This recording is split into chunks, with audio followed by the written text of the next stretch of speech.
Anong kumain natin?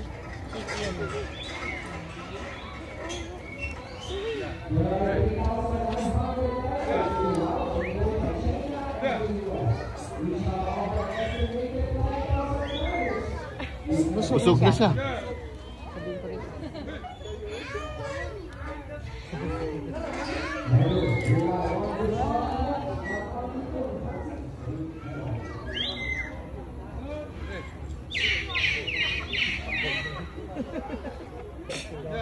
The tiger's not coming up. ROI na.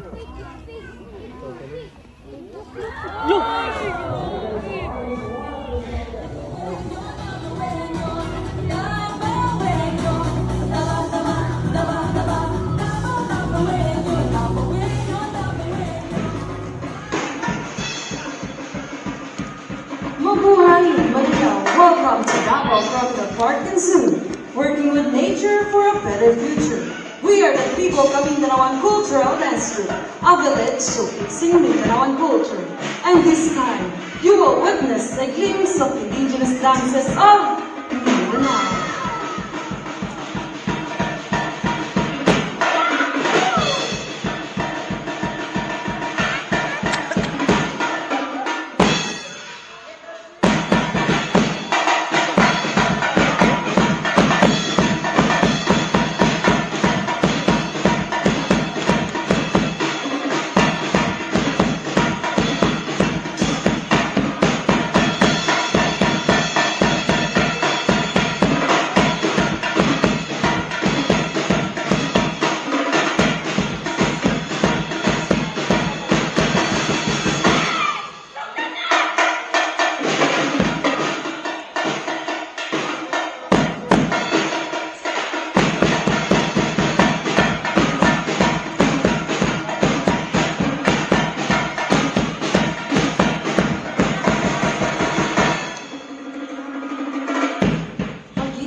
Dances are traditional Filipino folk dances, such as Katsudokan, Kapagabi, and Dapak Manikwani, which will be showcased right at this moment. It is also influenced by graceful movements, having costumes and vibrant colors, and reflecting the Maguindanao spiritual heritage and established traditions. Once again, an inspired Filipino dances.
Feel the breeze of the natural world and the amazement arts of nature. Welcome to Davao Crocodile Park and Zoo, working with nature for a better future. Let us now witness the parade of the animal ambassadors.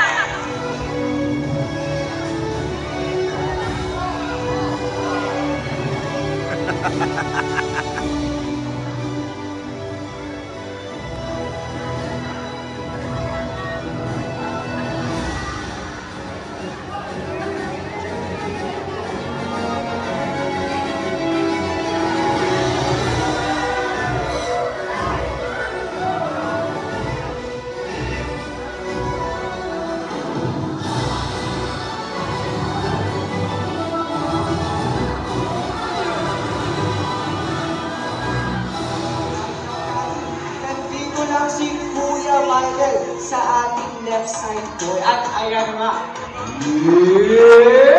There you go. Palakpakan po natin si Kali, guys. Once again, ladies and gentlemen, that is Kali, our eastern grass owl with the scientific name of Tytologepepris amauronata, or locally known as the Kuwaku. Male grass owl have lighter facial teeth, while female grass owl have brownish facial teeth. And did you know that they have tubular eyes? Ibig sabihin, straight lang po yung kanilang paningin. They cannot look up, down, left, and right. Instead, they turn their neck 270 degrees. Fun fact about this raptor, they are the most quietest birds when they are in flight. Ibig sabihin, di po natin maririnig yung kanilang mga pakpak kapag sila ay lumilipad. Okay, and that's all for Kali, folks. A round of applause for you. And syempre, si Kuya Michael na kanyang personal trainer po. Okay, by the way guys, Brahminian kites and eastern grass owls are commonly turned over here at Davao Crocodile Park and Zoo because some people harm them just for fun. So if you know someone who harmed any animals, guys, do not hesitate to call your local authorities such as the DENR, 911, our barangay and police station, because our animals are protected by law. Okay, now moving on for our last raptor. Now giving you his welcoming flight. Now may I call on Lakas, our white-bellied sea eagle. At ayan na siya, folks.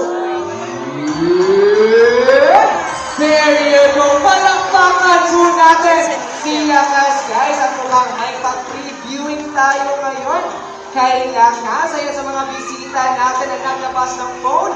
Double check your cameras, guys, para hindi po matakot si Lakas ngayong hapon. Ayan sa mga parents natin na may kiddos, please, guys, supervise your children at all times lang po. Okay, once again, that is Lakas, our white-bellied sea eagle with the scientific name of Haliatus leucogaster. Leuco meaning white, and gaster meaning belly. That's why we call them the white-bellied sea eagle. Now, the white-bellied sea eagle are commonly found near the coastal area of Australia, India, and here in the Philippines. Now, the white-bellied sea eagle are the second largest eagle here in the Philippines, with a wingspan that can reach up to 2.2 meters or 7.2 feet. So ganyan po kalapad yung kanilang mga pakpak, lalong-lalo na pag nasa adult size na si Lakas po. Okay, now guys, Lakas here is a bird of prey or raptor.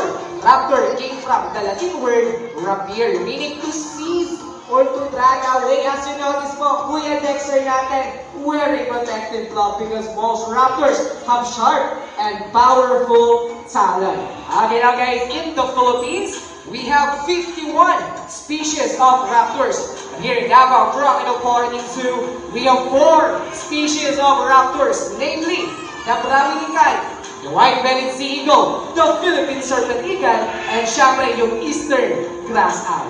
And that's our four lakas po. Palakpakan po natin sila. And syempre, si Kuya Dexter na kanyang personal trainer. Oh guys, did you know that kakatos build their nest using twigs and small branches? Like other birds that build their nest using leaves. At ngayong hapon, ipapakita ni Jumbo ang kanilang nesting behavior by bringing in paper money. Pero bago natin gagawin yan guys, we need one adult volunteer. Sinong may gusto? Taas lang po ng kamay. Adult lang yung kailangan natin. Ma'am, okay. Sige po, sino? Ay, taas kamay, sino yung gusto? Ay, si ma'am. Okay na, ma'am. Dala ka lang po ng 80 paper money po. Puntahan lang po natin si Kuya Boy. No, ma'am, follow ka lang po sa instruction ni Kuya Boy. 80 paper bill lang po. 20, 50, 100, or even. Ayan, may 50 pesos na nanilabas si Ma'am. Yes, ma'am, kung ano man po ang mangyari, ma'am, huwag mong i-attempt na i-hold si Jumbo. And yung mga kiddos po natin, guys, supervise your children po. Baka matakot po si Jumbo. Sino naman anong bata mo, ma'am? Ma'am, please take care of your children po. Okay? Ayan, follow ka na sa instruction ni Kuya Boy. Diyan, okay na Jumbo, relax na lang boy, ha? Now Jumbo, get the paper money. Yeah, kuha natin yung pera. Bali kay Kuya Michael, and there you go. Relax ka lang, ma'am. Ibabalik niya ni Jumbo yung 50 pesos mo. Okay na Jumbo, balik natin yung pera, boy. Punta natin si ma'am. Lapag yung pera, balik kay Kuya Michael, and palakpakan po natin si ma'am, guys, for taking up the charge. Ma'am, thank you so much po. Pero sa nakikita ko, guys, mukhang nabitin pa si Jumbo. We need one adult guest po. Hindi lang naman natin ang isa. Si ma'am. Ma'am, dala ka lang po ng higher paper bill. Taasan po natin yung 50 pesos na nilabas ni ma'am po kanina. Okay, puntahan lang po natin si Kuya Boy. Ayan, gaya ulit po kanina, ma'am. Huwag na huwag mo pong i-attempt na hawakan si Jumbo. Ayan, para hindi po matakot. And syempre, guys, mga kiddos po natin. Now, Jumbo, are you ready, boy? Get the paper money. Hindi natin yung pera. Kuha. Balik kay Kuya Michael. And a round of applause for Jumbo. Please, ma'am, thank you so much. You can go back to your seat. See Beauty, guys. Once again, ladies and gentlemen, that is Beauty, our sulfur crested kakadu, with a scientific name of Kakatuwa galerata. It can be found in Australia, New Guinea, in Indonesia. Now, guys, did you know that sulfur crested kakadus use their crest as indication if they are happy or mad? Sulfur crested kakadus spread their wings and leave their crest as part of their courtship ritual or panliligaw, and sometimes for discouragement para sa mga lalaking kakadu. Naligawan yung ibang babaeng kakadu. At ngayong hapon po, ipapakita yan ni Beauty by spreading her wings po. Hello girl, are you ready to show us, girl? Yep, there you go. At isa pa daw girl, mukhang nabitin yung mga bisita natin. Yep, there you go. Palakpakan po natin si Beauty, guys. And now guys, as part of Beauty's enrichment, kakadus loop around in branches to exercise or to play around just to ease their boredom. So ano nga ba ang ginagawa ng mga kakadus sa wild kapag sila ay nababagot? At ipapakita yan ni Beauty. Now girl, anong gamit up? Ayan, tapos na yan girl. Ayan, ikot-ikot lang po yung ginagawa po nila sa wild kapag sila ay nababagot. Pero Beauty, mukhang tama na girl, baka mahilog. Now guys, just like any other birds, kakadu also has a prehensile beak in action po. Meaning, they are able to grab things without using their feet. At ipapakita yan ni Beauty by grabbing her grades po. Okay now Beauty? Yeah, there you go. As you can see guys, ginagamit po ni Beauty yung kanyang tuka. And syempre yung kanyang traits na sunflower seeds. And that's all for Beauty po. Palakpakan po natin sila. And syempre, free hands selling action po. They are doing that in the wild to grab some fruits hanging from a branch. Palakpakan po natin si Teddy, guys. Thank you so much, Teddy. Now may direct your attention to your right side na naman. And that is Uno, the older brother of Teddy, guys. By the way, folks, Palawan Bearcats are endemic here in the Philippines. Ibig sabihin po, dito lang po sila sa Pilipinas makikita, specifically sa Palawan. Now, the reason that there is bear in their name is because they are capable of standing using their two hind legs like a bear. At ipapakita yan ni Uno ngayong hapon pa. Akin ang Uno. Are you ready to up the ball? Yep, there you go. That is two hind legs in action for like a bear, and they are doing that to go out to grab some fruits hanging from a branch. A round of applause for Uno B. So thank you so much, Uno. Now guys, fun fact about Palawan Bearcats. Their poop and their feet smells like a fresh popcorn. Yes po, pero wag lang po natin silang lapitan. Napakapakalbot na kayo, guys. But we promise you po, their poop and their feet smells like a fresh popcorn. So, omnivores po pala yan sila. So, kumakain sila ng gulay, prutas, at karne. At ngayong hapon, Kuya Richie. Kuya Richie, ano yung pinapakain mo, Kuya Richie? Maruya. Ano yan, guys? Saging, banana, which is fruit. So, omnivores yan sila, ha? Okay, magtanong ulit ako sa inyo, folks. Now, for our first question. Anong tawag sa mga grupo ng mga hayop na kumakain lang ng herbs and grasses? Herbivore, perfect. How about meat or karne? Carnivore. How about gulay, prutas at karne? Omnivores. Ayan, perfect. Now for our last question. Anong tawag sa mga grupo ng mga hayop na kumakain lang ng fruits or prutas? Narinig ako lang sabi yung fruit, Majibar. Ano yung sagot mo, ate? Ate, ano yung sagot mo, ate, kanina? Alibor. Kami natin, tuturuan natin yung ating mga bisita. Kami, tuturuan kita, ate. Tuturuan natin. Huwag kang matakas sa atin. Ay, kami natin. Ayan. Okay, ano ate kami natin? Ano yung tamang sagot, ate? Frugivore. Frugivore. Ayan, frugivore. Palakpakan po natin si ate, guys, okay? The correct answer is frugivore. Ay, hindi, fagivar, ha? Ayan, frugivore. Ayan, at mukhang nakabalik na si Teddy and si Uno, guys.